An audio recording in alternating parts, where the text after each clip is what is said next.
Ang iyo ko ninyo, udagan ko, tabangan ko ninyo.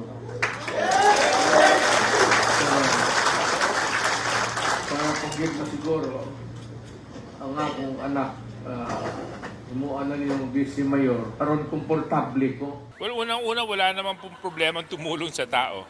So, bakit po natin lalagyan ng mali siya yon? At kung titignan po natin yung pag-aaral na ginawa ng DSWD, meron po talaga tayong sektor na tinatawag po nating near poor. Hindi naman natin sinasabi na hindi na natin popondohan ang PhilHealth. Kakampi ako ng dating administrasyon kapag pinag-uusapan po ang pag-alis ng droga sa ating bansa. Istoryahe ang imong mga kasamahan dyan, Pastor. To present to you a progress report on our inquiry in aid of legislation. We are confident that we have gathered substantial findings backed by competent evidence to make the requisite recommendations to this legislative body and to the appropriate government agencies for appropriate and decisive action. Dadagan Balita News Update. At sa amin, nakapag-harvest na kami. Kakatanim lang eh. So, hindi, buti na lang yung timing, hindi yung bago aanin, nakapag-ani na tayo. So, yung season na susunod, okay.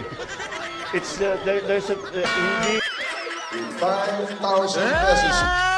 Ang ganda mo today. Hindi, mukha akong bangal. Mukha akong bangal.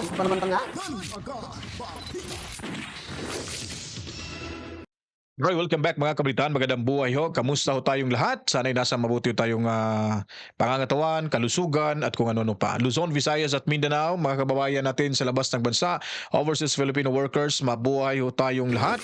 At saan mang mga bansa na may mga Pilipino, matsalam ho sa inyong panunood. At pakiusap ko lang po, kung may mapapanood ho kayong ads ho dito sa video natin, kung maaari po, huwag nyo lang pong i-skip. At pakiusap lamang po para at least makakatulong ho rin ho kayo sa ating pangangailangan, lalo na po sa pagbibili ng kape 3-in-1 na may toasted pandesal at palaman, doon ho tayo nabubuhay. Kasi hindi biro ho yung gagawa ng reaction video, nakakapagod ho mga kabritan. Ang haba ng oras na makukonsumo mo. Mantakin nyo po sa isang video ng paggawa ho natin, aabutin ho tayo ng 3 oras sa kakaupo ho, para mahimay-himay ho natin, may edit natin yung mga, para makita at maganda yung kinalabasan ng ating reaction video mga kabalitaan. At sa hindi pa po nakapag-subscribe, subscribe na ho kayo, at like, comment, at of course, no, pindutin nyo rin po yung notification bell para ho agad-agad yung malalaman yung mga latest update, uploaded video natin, at i-share nyo na po yung video para sa kalaman ng lahat mga kabalitaan. At sa paksang ito, ating ipapakita sa inyo yung si Tatay Digo nga pala, no, may sinasabi ho dito, kakabahan na talaga yung mga Nograles. Magkapatid ba yung Nograles na kumandidato dyan sa, sa Davao? At saka ito si Tatay Digong bilang mayor at vice mayor, itong si Baste Duterte mga kabalitaan. Suportahan nyo po, iboto nyo po yung mga Duterte, i-landslide nyo po, tanggalin nyo po yung mga kalyado ni Tamba at ni Los mga kabalitaan. At bago pa po tayo matutungo sa ating karagdagang paksa, pakita ko muna ito pala. Ito si Suarez, si Mr. B. Iyakin to eh. Iyak to ni Congressman Marcoleta. Ang laking mama, bouncer na bouncer, tapos hindi nakakapalag kay Marcoleta. At ito rin naman pong isang si Abante, ginawang pastoral church yung House of Representative. Naglilitan niya ho laban sa ating Pangulong Rodrigo Roa Duterte.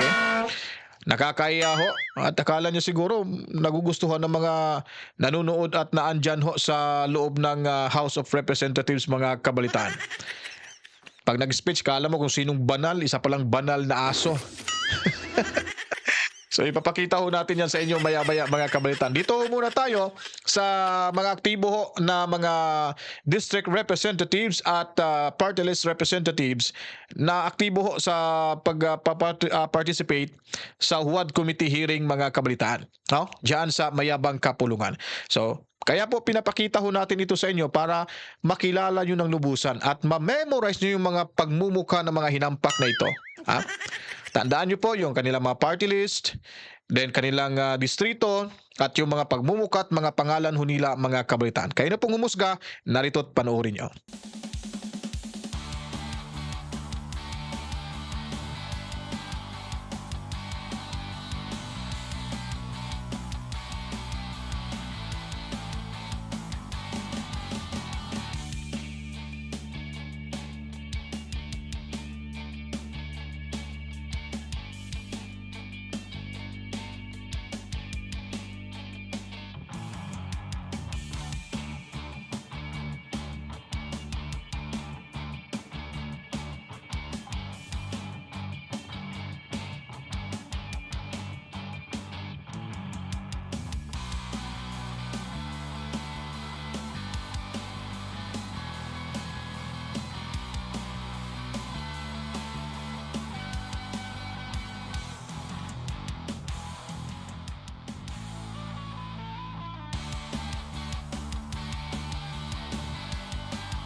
Alam nyo na. So ano, nagustuhan nyo ba yung pagmumukha nila mga kabalitaan? Di ba masakit sa mata? Nakakasilaw ho.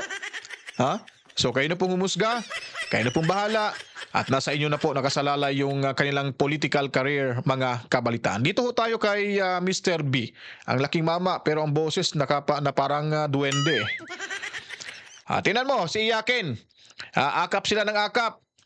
Tapos sisisihin pa yung taong bayan, sisisihin pa yung administrasyon ni President Duterte.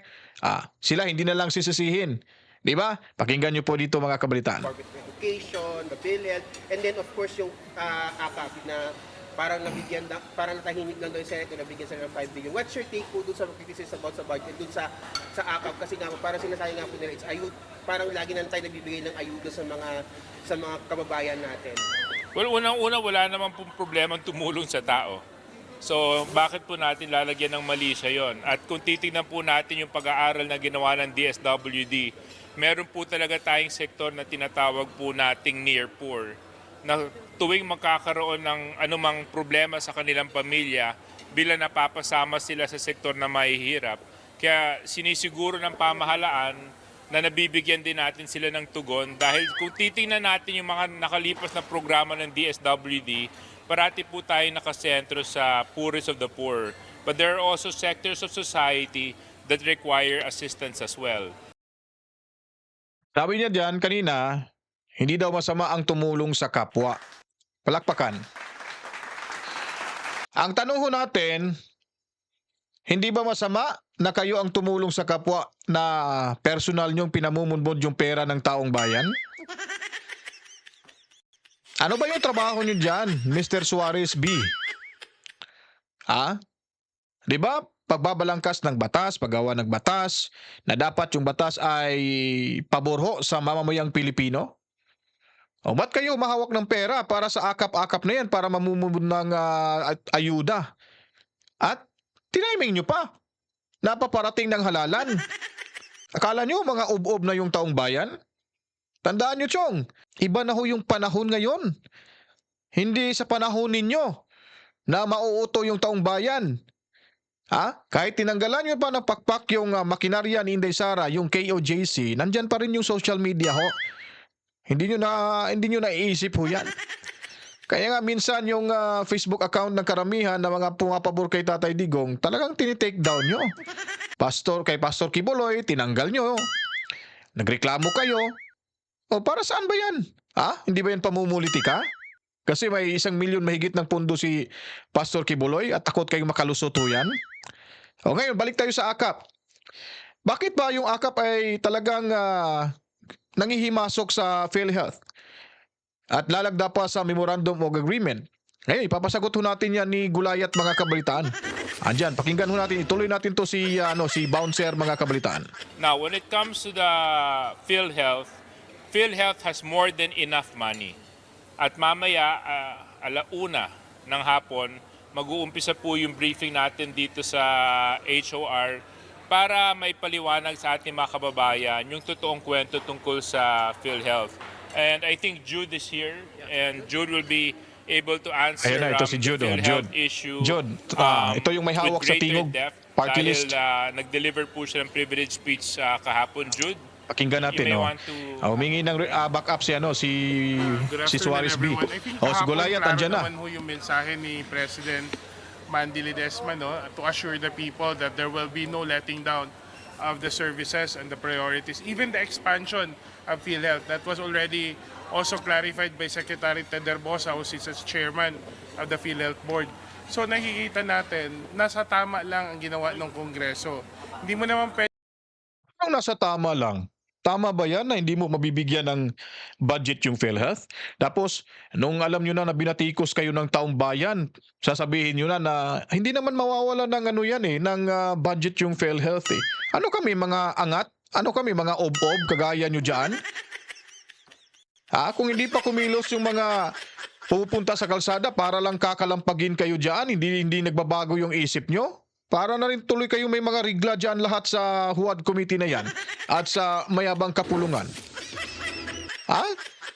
Ba't nangihimasok ka sa PhilHealth, Jude? Ba't kailangan pa, sa dami-raming party list, ba't yung tingog party list pa ang nangihimasok ko dyan sa MOA? Hindi mo ba nababasa yan? Nabasa na nga namin yan eh. Kaya nangihimasok yung tingog party list kasi madadagdagan yung budget nyo. May 26 billion na ho kayo dyan. Para hindi matanggal yung 26 billion nyo, nakikianib ho kayo sa PhilHealth. Kunwari ay pipirma ng Memorandum of Agreement, pero yung 26 billion ay nasa inyo pa rin ho yan. Kaya nangihimasok yung tingog, yung party list mo, Gulayat, dahil nga yan ay sa mga Romualdez. Ikaw ba naman, Speaker of the House, may party list ka, alam mo may potential na magkakabudget yung AKAP at yung tingog party list. Ibibigay mo ba yan sa ibang party list para ho sila makikinabang, hindi yung kayo? Na lalo pat may ambisyon yung amo nyong si Tamba? Napakasimple intindihin yung mga diskarte nyo ho dyan. Huwag kami. Kasi ginagawa niyo yung ub-ub yung mga sarili niyo sa mga pinanggagawa yung kamalian dyan sa HUAD committee, sa mayabang kapulungan. Nako. Tapos kung hindi kikilos yung taong bayan, ano bang meron sa'yo na wala ho sa Department of Health? Anong meron sa'yo na wala sa DSWD at sa PhilHealth? Ba't kailangan mo pang pumasok dyan? Ba't hindi, sige, sabihin natin, walang kakayahan yung DSWD, Department of Health, PhilHealth, ibigay nyo sa ibang party list. Bakit kayo yung umawak dyan? Alam nyo naman, yung ambisyon ng inyong amo ay talagang makakaupo sa Malacanang. Gusto nyo yun. Kaya kailangan niya ng sapat na pera. Para ipamumudmod, sasabihin na ayuda mula sa kanya. Pera ng taong bayan yan. Nararapat, obligasyon nyo rin na tulungan. Pero hindi sa ganyang pamamaraan na itatapat nyo na sa eleksyon. Di po ba? Gulayat, naintindihan niyo po ba yung komento ho natin? Walang personalan ho ito Kahit kayo nga dyan sa Kongreso, alam nyo paano nyo binastos yung Vice Presidente, paano nyo binatikos ho siya na walang kalaman-laman yung mga akusasyon ninyo. Puro lang kanyo mga opinion lang lahat yung mga pinagsasabi nyo sa publiko. O kami naman yung opinion naman namin do. O huwag kayong magalit.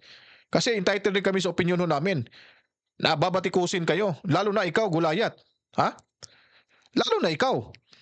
Kasi ngayon ka lang nakilala namin Kung hindi ka siguro, wala ka siguro sa tingog party list. Ewan ko saan ka kaya ngayon. Swerte ka kasi Speaker of the House ay yung sa House, sa tingog party list, sila yung may hawak niyan. Nakapangalan ho sa kanila ho yan. Baka ganon, no? Kasi i-register yan Sino ba to? Romualdez yan, Ako, huli na kayo. Sige, tuloy natin, pakinggan natin to. Kasi bibigyan daw nila ng budget yung PhilHealth Totoo kaya ito? Sige nga. pwedeng ipilit na dagdagan ng pondo ay isang ahensya na nakita natin hindi lang sa naunang taon pero sa matagal na panahon that really needs improvement and greater efficiency doon sa paggastos nila ng pera. Ang tanong, ano ka ba? Finance expert ka ba? Mas angat ka pa sa pag-iisip ni Manuel Ledesma?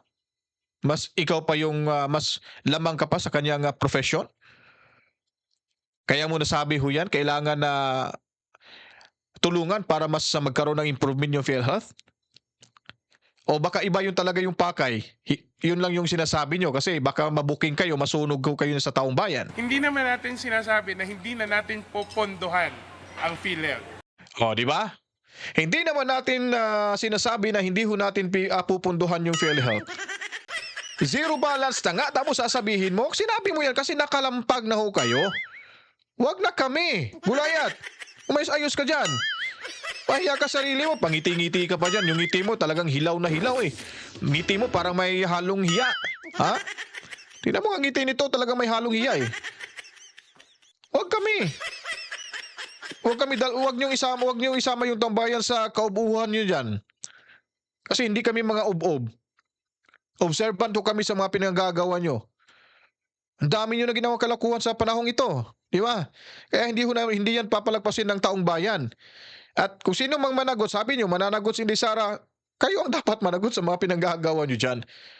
Sa dami-rami nyo, walang nakapag-turo sa inyo, walang nakapag-sabi sa inyo, huwag gawin yan kasi masama, nasa saligang batas ho yan. Nasa konstitusyon ho natin yan, na dapat unahin na bigyan ng budget yung subsidiya yung PhilHealth kasi nga para ho yan sa taong bayan. Hindi nyo pera yan, huwag nyo ipagkait. Kahit may problema yung PhilHealth, yung tauhan ng PhilHealth yun ang tanggalin nyo, hindi yung budget. Hindi yung subsidy na parang magiging kulilat yung PhilHealth. Alam nyo ba yung mapapektuhan yan? Hindi yung mga tauhan ng PhilHealth, yung mga taong bayan. Kasi kayo, nagising na kayo sa katotohanan, kayo sinasabi nyo na hindi masisiruan yung PhilHealth, bibigyan namin ng budget yung PhilHealth. Ba't hindi nyo sinabi nung una? Dapat sinabi nyo para maintindihan na taong bayan. Karon ngayon pa na basang-basa na kayo? Ngayon nyo pa sasabihin yan? That would be very unfair to even to Congress for people to conclude it that way. To even to Congress for people to conclude it that way. This is only PhilHealth. That would be very unfair to even to Congress for people to conclude it that way. So yun po, sabi niya unfair na ho. Yung para sa kanila na nag-conclude na ho daw yung taong bayan sa kanilang ginagawa. Ang tanong ho natin, Mr. Gulayat, Jude Asidre, ang tanong ho natin, hindi ba unfair din yung ginawa nyo, yung pag-persecute kay VP Sara Duterte? Hindi ba unfair ho sa side naman ni Inday Sara Duterte na pinaratangan nyo na siya ay nilusta yung pera sa kanya mula sa kanyang confi funds? Hindi ba unfair para kay VP Sara Duterte na pinaniniwalaan nyo ang mga statement sa mga taong kumakalaban sa ating VP Sara na wala namang kasiguraduhan na ito ay alam naman ho natin kung ano talaga ang nangyari dyan sa Office of the Vice President at sa DepEd. Hindi ba unfair para kay Inday Sara Duterte na binabastos nyo yung kanyang Chief of Staff, pinakulong nyo at ipapadala pa sana sa Women's Correctional? O ipakukulong nyo, ililipat nyo sa disoras ng gabi sa ibang kulungan at laging sinasight in contempt yung mga taong nagsasabi ng totoo pero para sa inyo ay hindi totoo? Parang inaapakan na ninyo yung kanilang karapatan. Hindi ho ba unfair para sa kanila ho yan? Mas lalong unfair ho yan para sa kaming mamamayang Pilipino na nanunood sa mga kabalastugang ginawa nyo na hindi naman ho kaaya-aya. Hindi naman ho makatarungan ang ginawa ninyo. So sino bang unfair ho sa atin? Taong bayan o kayo dyan sa mayabang kapulungan? Kayo dyan sa Kongreso? Hindi na kayo nahiya sa mga sinasabi nyo, no? Natatakpan na talaga yung mga mata nyo. Nabubulag kayo sa katotohanan. Ano po? Kaya ingat-ingat din po sa mga sinasabi nyo dyan. Huwag kayong magmalinis. Kasi yung panlabas lang yung malinis ninyo pero panloob ninyo para na kayong ginatong sa kalayo sa Bisaya pa. This is only conditional, incumbent upon PhilHealth on their ability to really correct the inefficiencies in the agency. And that even being the case, PhilHealth assured us that all the increase in case rates scheduled and slated for next year, I think it was approved yesterday no nag-board meeting yung PhilHealth, all the case rate, additional 50% increase in case rate will take effect next month. So Yun po, no? Grabe, defensive sila sobra. Yung mga paliwanag nila ay hindi ho katanggap-tanggap para sa taong bayan. Madaki nyo naman, bibigyan pala ng pundo. Kayo naman talaga, taong bayan, no? Bibigyan na pa pala ng pundo ni Judas Idre, yung PhilHealth. Wag na kasi kayo mag-judge sa kanila kasi sila lang yung dapat may karapatang mag-judge sa atin mga kabalitaan. Huwag kayong mag-judge sa kanila kasi sila lang mag-judge natin. At tandaan nyo yan, taong bayan, ha?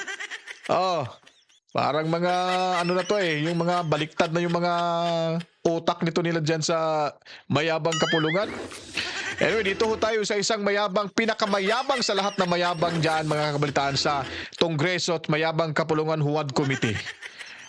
Nag-iisang matanda. Sino pa bang matanda nila ni Akop? Parang siya yata yung matanda pa kay na Akop, no? Si Akop pa simple lang to yung banat Pero ito talagang dalubhasa. Wow! Dalubhasa. Kagalang-galang. Banal na pastor. Oy, pastor, maligo ka naman. Linisan mo na yung katawan mo na puno-puno ng kasinungalingan. Maawa ka sa... Matakin niyo po naman yung HHOR, yung House of Representatives. Ginawang pastoral church na ngayon. Ng isang banal na aso, mga kabalitaan. Yun po yun, hindi banal na pastor, banal na aso ho yan. Talagang aso yung ugali nito Matakin niyo po sabi niya, Pangulong Duterte, kahit hindi niyo kami pinasalamatan, kami yung nagbigay ng malaking suporta din sa inyo, yung kasimbahan niya daw. Tapos sinuka siya, ano bang hindi kami bumuto kay Duterte? Sa Dilawan kami. Doon kami kay Leni at kay Maruhas. Nako. Talagang sino pang pastor? Siya pa yung napakalaking kasinungalingan at kasalanan. Saan ba galing yung mga sasakyan yung mga luho mo dyan, Sa pera mo ba talaga yan? Sa sweldo mo ba talaga yan? Tanong lang ho ito, Atras abante, banal na aso. Ano lang ito? Tanong lang ito. Saan ba galing? Ano bang negosyo meron ka? Bilyonaryo ka na ba dati? Kasi karamihan sa mga pastor, hindi yan mga mayayaman. Karamihan sa mga pastor. Ito kung lilipat siguro to sa Iglesia ni Cristo, hindi to tatanggapin. Bishop ko to bishop. Pag lumipat to sa Iglesia, hindi to tatanggapin. Kasi yung ugali nito, hindi ho natin nakikita sa ugali ng mga kaanib at mga pastoro sa Iglesia ni Cristo. Wala ho silang pang-ugaling ganito gaya ni Atras Abante, banal na aso. Kasi napakayabang bastos rin Dapat pastor ka, kahit ganun ka intense yung hearing nyo, dapat malumanay ka. Huwag mong didilatan sa mata mo at sisigawan yung resource person mo. Akala mo, kung totohanin ka, magsuntukan kayo na, akala mo, kaya mo sila? Surely hindi ka nakaharap ng nakakita ng resource person na ugaling kalye din. Kaya yon, sige, tuloy ho natin to. Hayaan na natin tong matandang ulo pong mga kabalitaan. Mr. Speaker, Honorable Speaker, and distinguished colleagues in Congress, at lahat po ng ating mga kababayan na nakikinig dito at sa ating website ngayong hapon na ito. Gusto ko lang pong sabihin unang-una, Mr. Speaker, the time of reckoning has come. Nakalagay po sa Matthew chapter 7 and verse number 2. For with what judgment ye judge, ye shall be judged. And with what measure ye meet, it shall be measured to you again. Kung iniisip po natin na magagawa mo ang gusto mong gawin, na hindi mo sinusunod ang saligang batas, dahil nasa kapangyarihan ka, nais kong sabihin, Mr. Speaker, na matatapos din ang mga bagay na yan at ikaw ay hatulan ng taong bayan. Ito pong House of Representatives. Ikaw, hindi ka ba hahatulan ng taong bayan? Nahatulan na nga kayo Next year, hindi ka na makakabalik dyan sa kinatatayuan mo. Tingnan mo, sila, si Sara, si Mayor Duterte, hahatulan ng taong bayan na ibabalik ko yan sa pwesto. Kayo, hahatulan ng taong bayan na hindi na ho makakaupo dyan sa saan bang opisinang inupuan mo o dyan sa kinatatayuan mo ngayon. Hindi ikaw yung mahahatulan. Tandaan mo yung sinasabi ko, ikaw yung hahatulan. Ay ang bahay po ng taong bayan. Sapagkat tayong lahat ay inelect ng taong bayan upang tayo ay magbusisi ng lahat ng katiwalaang nangyayari sa ating pamahalaan. I consider this a divine blessing to be able to rise today as the chair of the House Committee on Human Rights and co-chair of the Quad Committee to share the initial findings and recommendations of our inquiry, particularly into the extrajudicial killings that occurred during the previous administration's war on drugs. Inuulit ko po, Mr. Speaker, kakampi ako ng dating administrasyon kapag pinag-uusapan po ang pag-alis ng droga sa ating bansa. Istoryahe ang imong mga kasamahan dyan, Pastor. Istoryahe imong kasakupan, ha? Imong kasakupan dyan. Sa mga nasa sakupan mo, istoryahan mo ng ganyan, ha? Yung mga sa simbahan nyo. Wag lang kaming taong bayan. Akala mo yung mga naandyan ho ngayon sa kinatatayuan mo? Do you think nakikinig at naniwala sa lahat yan? Tingnan mo yung pagmumukha nito. Tingnan mo, para nakakita ng chicks eh. Sama makatitig. Sino kaya tinitigan niya dyan? May sexy yata sa harapan niya eh. Huwag kami! Magsalita ka lang dyan kasi nakikinig naman nyo kami pero hindi nyo kami makukuha sa ganyang diskarte. Bulok kayo nga banal na aso eh. Sinabi ko po ito sa ating dating Pangulo. Ang hindi ko lang maintindihan kung bakit kinakailangan merong mapatay na more than 30,000 people upang mawala ang drugs na ito. Nawala ba ang drugs? Wala nawala na drugs pero unti-unti nang nawawala sana. Nandyan ho yung mga protektor ng mga politiko eh. Ang mga politiko na andyan eh. Kaya nga galit rin kayo na mawala yung mga talagang ipinaglalaban nyo yung 30,000 na mga namatay sa illegal drugs, sa war on drugs ni Tatay Digong. Hindi nyo ipinaglaban yung mga taong ginahasa, yung mga pinagpapatay, dahil nga lulong sa masamang bisyo, yung kapamilya na iyak dahil yung miyembro ng kanilang pamilya ay wala na, nagiging Wala, hindi na matino yung pag-iisip.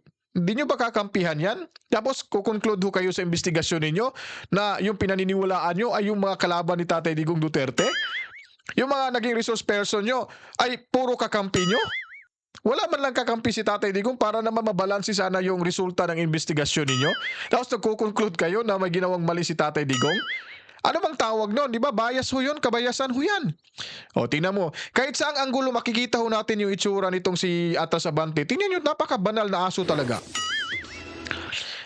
Tingin ito. Kanina doon sa kaliwa, nakatingin ho siya. Parang nagagalit siya o may nakikita siyang chicks na nagpapakyut.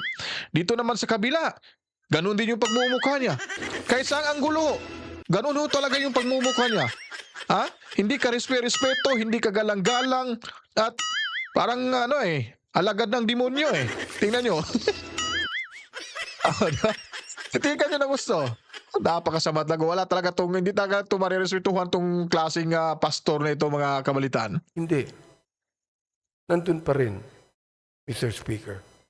Indeed, there is a season for everything and a time for every purpose under the heaven, as made clear by the Lord in chapter 3 of the book of Ecclesiastes. This is the most opportune time for the Joint Committee on Dangerous Drugs, Public Order and Safety, Public Accounts, and the Committee on Human Rights to present to you a progress report on our inquiry in aid of legislation. After 13 rigorous and thorough hearings of the so-called Quad Committee, Tingnan nyo, di ba? Umabot ng 13 hearings. Yung sabi doon lang, in aid of legislation daw. May in aid of legislation tapos umabot ng 13 hearings kasi nga sa first, second, third, fourth wala ko silang makukuhang ebidensya at hindi pa sila kumbinsido sa kanilang konklusyon. Kaya sinisiguro ho nilang aabot ng 13 para at least makagather talaga sila ng information in which yung information na yan ay hindi naman ho talaga mauunor yan sa sa husgado kung ipapasa ho nila yung kaso, ihahain ho nila. Kasi sabi lang Tatay Digong, kahit ikaw nga aamin ka na pinatay mo si Juan de la Cruz, hindi ka makukulong niyan mga kabalitaan. Lalo na kung hindi ka pumirma ng affidavit na ikaw talaga yung pumatay ni Juan de la Cruz. Oh. Diba? Tinanong pa nga siya si Tatay Digong, tinanong ni Luistro, pwede bang maisulat mo yung lahat ng mga sinasabi mo sa black and white at lalagdaan? Tapos ano sabi ni Tatay Digong, ano ka? Ba't mo ako tuturuan? Ba't mo sinasabing ganun? Who is ito? Dating who is ito? Abogado ito. Wag mo ako hulihin.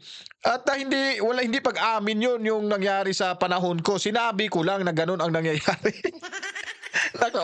Lahat sila puro mga ob-ob eh. Lalo na ito, kala mo abogado, tingnan mo yung suot, parang abogado eh. Abogado pala eh, tingnan mo, Nan. We are confident that we have gathered substantial findings backed by competent evidence to make the requisite recommendations to this legislative body and to the appropriate government agencies for appropriate and decisive action. There was systematic violation of human rights and blatant disregard of due process.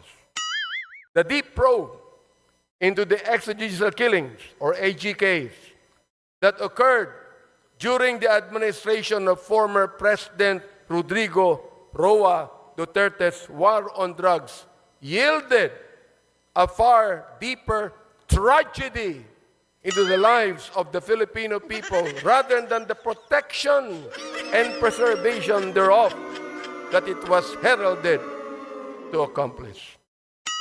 The numbers, Mr. Speaker and my dear colleagues, speak the scary truth.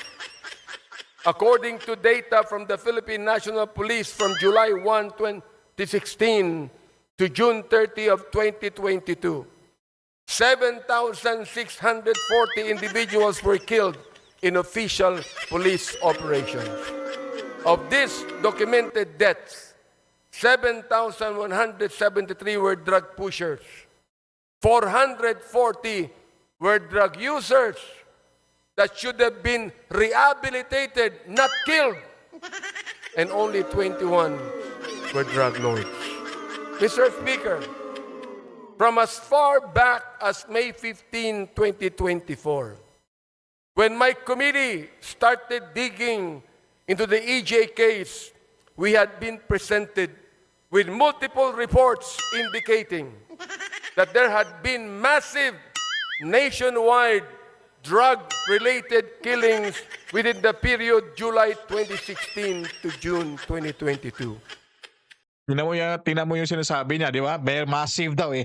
Nung una pa nga, yung sinabi ni Tatay Digong na lumayas na kayo sa Pilipinas kung ayaw niyong magurgor. Kung kayo mga drogista, nandito pa kayo, layas na kayo. Kasi pag siyang nakaupo, talagang dadanak talaga yung pulang tubig sa ating bansa. Tapos, binalaanan na sila ay talagang gugurgurin sa war on drugs ni Tatay Digong Duterte. Hindi ho sila ginurgor na walang kalaban-laban. Ginurgor ho sila dahil nga sa kanilang katigasan na hindi ho naniniwala. At ayon pa sa naunang mga administrasyon ng PNP ay nanlaban ho ito. At utos ni Tatay Digong Duterte na pagmanlaban ay tudasin na. Ba't pa bibigyan ng pagkakataon? Ang tagal na ho, ilang dekada na ho nila ginagawa. Ang dami na ho yung nagawang kalukuhan sa ating bansa na hindi ho nila, kumbaga, parang walang nangyari lang para sa kanila. Ngayon, babatikusin ni Atas Abante Banal na Aso. Yung ginawa ni Tatay Digong Duterte. Sino bang kinampihan mo? Yung mga nabubuhay na mga biktima at yung mga na-survive sa illegal drugs o itong mga namatay na talagang markado sa ating pangyayari sa ating batas na lumalabas na ho na sila talaga ay naghari-harian bilang mga durugista sa ating bansa.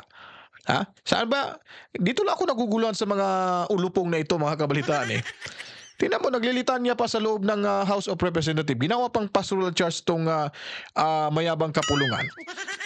Ay nako, ano bang nangyari sa mundong ibabaw? Tuloy ka nga. The killings were classified either as police operations or perpetrated by unknown perpetrators, which is no different from the Sinaloa type of killings in Latin America.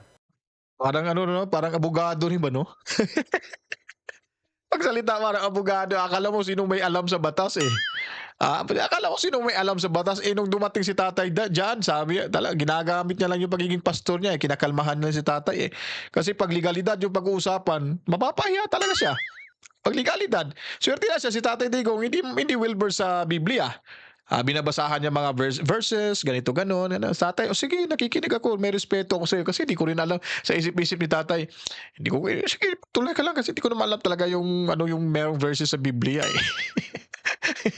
Oras mo to sa'yo, oras mo ito ngayon.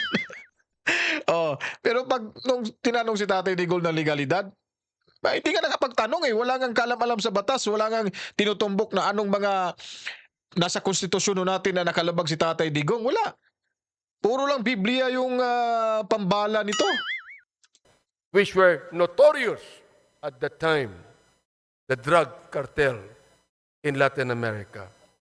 The 2017 year-end accomplishment report of the Duterte administration highlighted as key accomplishments, my dear Speaker, the deaths of 3,967 drug personalities and 16,355 homicide cases under investigation as of 30 September 2017.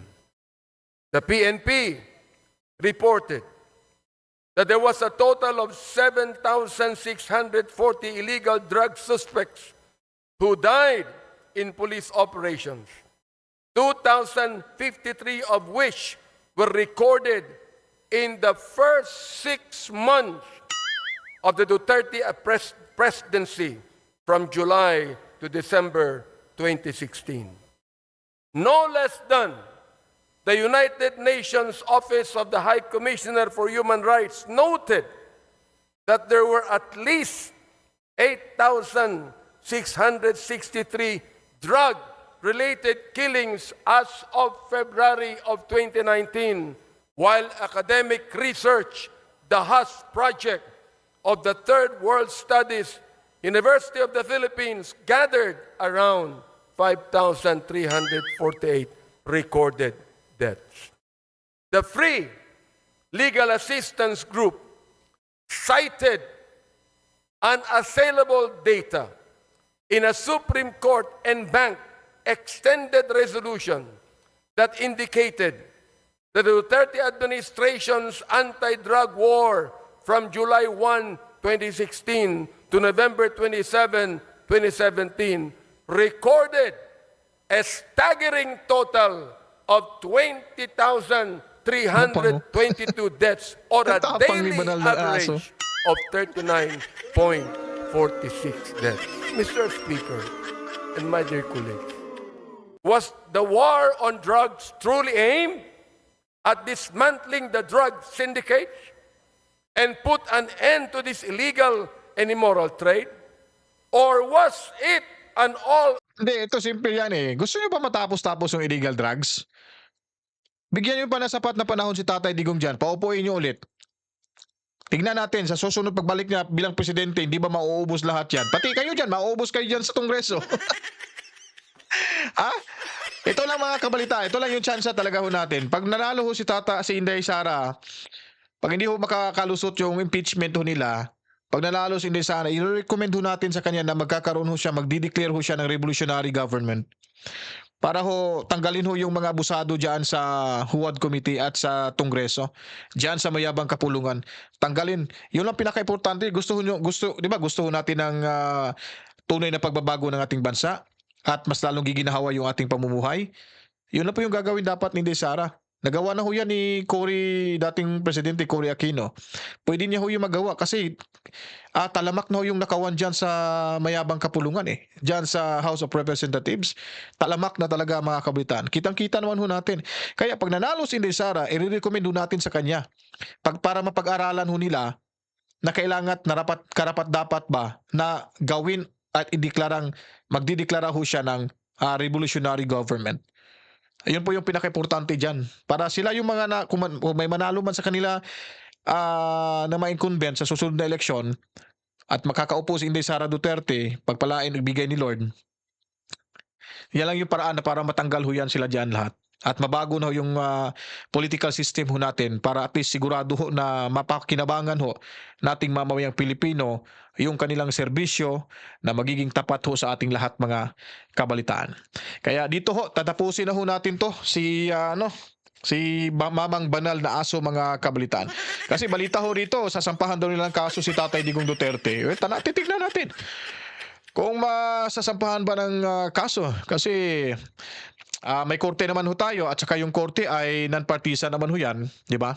Hindi naman ho talaga yan makukuha sa mga politiko at sila ay talagang maasahan ho natin yung mga korte ho natin sa Pilipinas. Kaya ngayon, wag ho tayong mawalan ng pag-asa at tuloy lang po tayo sa pagkakalap po ng mga impormasyon na ating ibibigay sa inyo sa ating munting bahay para hindi ho gaya ng iba, meron pa namang hindi ho nakakaalam.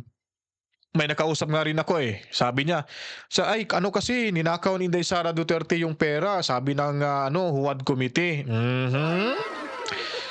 Sabi ko sa kanya, nasimulan mo na ba? Simulat sa poll, napanood mo ba from the start kung paano nangyari yung ganong hearing na yan? Sabi niya, nitong ngayon lang, bago lang ako napanood eh. Kaya sabi ko, ganun pala yung mga Duterte. Sabi ko sa kanya, panoorin mo sa pinakauna talaga, saan ba nagsimula ho yung mga ganon. At tingnan nyo, yung corruption ngayon sa panahon ni Tatay Digong, paano maikukumpara sa wala, maganda yung katatay kaso maraming namamatay sa mga illegal drugs. Okay na rin ako doon kasi yung kapitbahay namin nagbago na nga, hindi na nga abusado sa panahon ni Tatay Digong. Ngayon nasa ako, ibang bansa, kaya hindi na rin ako nakikibalita sa kanila. So totoo pala yun, Sir Dan? Totoo yan, sir, totoo yun, ma'am. Sabi ganun pala, akala ko ganun, busy kasi ako, domestic helper kasi yun eh. Wala nang time sa mga ganun-ganon. Kaya sabi ko, manood ka lang sa sa channel natin at manood ka rin sa mga social media outlets, di ba? Ng mga vloggers din malalaman makikita mo totoo kung ano talaga. So ganun ba? Salamat kasi na linawan na din yung isipan niya kasi pagkakaintindi niya ganun si Sara Duterte. Ngayon nanonood siya sa atin at saka yung sa ibang mga vloggers pinanonood niya yun. Okay, so bago pa ho tayo matapos mga kabitaan, sisingit muna natin to si Tatay Digong Duterte dahil may sinasabi ho siya dito ay kanyang pinapaliwanag ho, na kakabahan ho talaga dito ang sino ba? Wala nang iba. Yung mga Nograles. Sana ba to? Ito pala. Ayun. So pakinggan ho muna natin to bago ho tayo magpapaalam sa inyo mga kabalitaan. Kaya wala gasto kayo good mo dia. Nang ako usap anak si Rigo, kudakan po pagkakonsihan. Mora man mo gyapon. Ako stricto ko basta pang gobyerno. Basta ang inyong pag-istorya ta, there will never be time mag-istorya ta sa City Hall sa akong balay o sa gawas. Na mag-istorya ta og mali. Kana di na may tabo. Kinabuhi tama o mali. Diri lang tas tama. Diri lang tas tama. Kay ana ang kinabuhi. So ako Mayor, mo gyapon stricto gyud ko sa tanan sa pinagdisiplina. Pero yung sa kaayuhan sa lungsod, wala ko yung problema. Kung kaayuhan sa atong isig katao, wala ko yung problema. Ana, gina. Mo gyapon, Akong batasan na, at pag-abot pagka-presidente, yan to pa. Pauna na. Pero ato pang maningkamot sa akong 3 years, di man mada. Pero og sunod-sunod din nga ma-mayor niya ako, masunod mayor yapon pinsas mga Duterte. Atong mangita na tagpaagi kung saan nato pang buslot og mga dalan. Kung ano, lisudan kayo. Kung kita kayong pasulod diri sa gikan sa saksa. Sa panakan pa lang tubig ang baita na. Mupod nga rin. So, muna na solusyon na, pasig muna na atong trabaho. Wa nila ay muna na itong panitumutan. Ang atong sao na to paglihok nga rin dapat. Total, ang kwarta sige nagsulod building, trabaho na sa atong mga anak. Ito na ng panigwa. So, wala na kayo kasulti siguro ninyo. Kung dawaton ba ninyo ang akong pagkatao, pagkapolitiko, hangyo ko ninyo, udagan ko, tabangan ko ninyo. Para pagkit na siguro, ang akong anak, umuan na ninyong vice mayor, karon komportable ko. Komportable ko ang simbang kong mabangungot ko makbong yung plano. Ako, Makbong ang gina, kasi mo na nga inyong tinumbagan. Baliktad. Baliktad. Sige na. Pero, kaya ba itong akong kuwan? Di na ko magdugay kay ayun po, so maiksi lang ho yung video ipapakita natin sa inyo dahil nga po ay talagang desidido na hong bumalik ng pagka-mayor si Mayor President Rodrigo Roa Duterte. Dahil nga po sa panahon daw ay talagang iba na daw yung panahon ngayon sa politika kaya andyan ho siya. Hindi ho niya iiwanan yung Davao City. Nung sinabi niya una, nung pagbaba niya sa pwesto, bago bumaba sa pwesto bilang presidente, sabi niya siya po ay magre-retiro na. Pero dahil nakita niya na magulo na naman yung sa national, kaya hindi niya bibitawan yung sa local government unit sa kanyang syudad mismo. Kasama na rin yung kanyang anak na si Baste Duterte na pinakiusapan ang lahat dyan na mga nandyan, mga nanonood na taga Davao ay kailangan butuhan din si Baste bilang vice president, vice mayor, dahil kung may sakali daw may mangyari sa kanya, si mga Duterte pa rin yung may hawak sa Davao City, mga kabritaan. Dahil inaambisyon na ngayon ni Tamba na matatalo ho itong mga Duterte at mabura na ho sa politika ang mga Duterte sa ating bansa. Kaya yun po. At ito naman pong si Abante, tingnan nyo po. Napakaangas yung dating, banal na aso talaga. Napakayabang, napakahambog siguro. Hindi siguro, talagang napakahambog ho nito. Gigil ako dito eh. Sarap halik-halikan yung nguso. Nguso, halik-halikan ng aso. Yung nguso, sarap ipahalik sa aso namin eh. Yung parang si Tambar yung aso namin. Alright, so, bueno. Ito na tayo.